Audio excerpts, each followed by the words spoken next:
So we now have probably around a network of 6,000 mechanics nationwide, all over the U.S.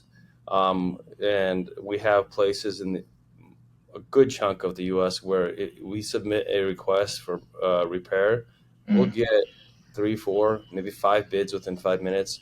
There are places that are slow, but that's, Montana's going to be slower than New York, just because of the amount of people that live there and the distances it takes to travel and things like that. But we have a real network with mechanics that are responding, bidding. We've had thousand, probably near 1,000 mechanics work through us already, just Mm. probably the next last year.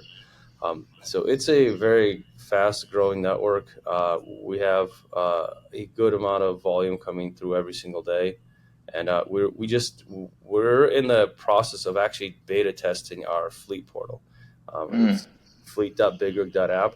So Mm. that's uh, for anyone who's a fleet manager, fleet Mm. owner, operator, if they're interested, they could write me and let me know if they want to be a part of it, and we could start testing with them.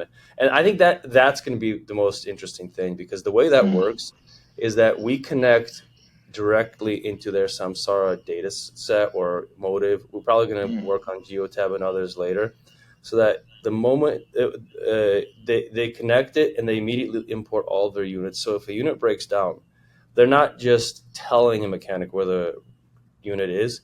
We're pulling that data from the device.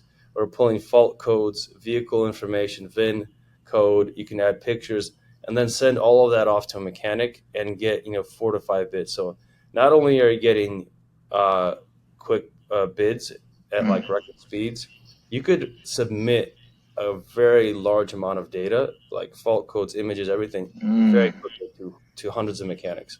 Mm. And data is so important in a breakdown, because it could be the difference between a 4 hour repair and a 30-minute repair. Because if the mechanic doesn't know what he's going to repair, Right. he's going to be making multiple trips to get parts, or if he thinks it's something that it's not, you're just going to lose more time and money. Mm. So And money. Yeah. the data you give to a mechanic is so critical, and that's what we want to make sure. One, we improve the communication between mechanics and drivers and fleet operators as much as possible. And the best way to do that is really to eliminate the human factor. What I mean by that is, when we talk, we miscommunicate usually. But if Mm. I can get data directly from a ELD device and pull the fault codes, the geographic coordinates, the chances of that being wrong is pretty low compared to Mm. me miscommunicating with you, or Mm. a driver miscommunicating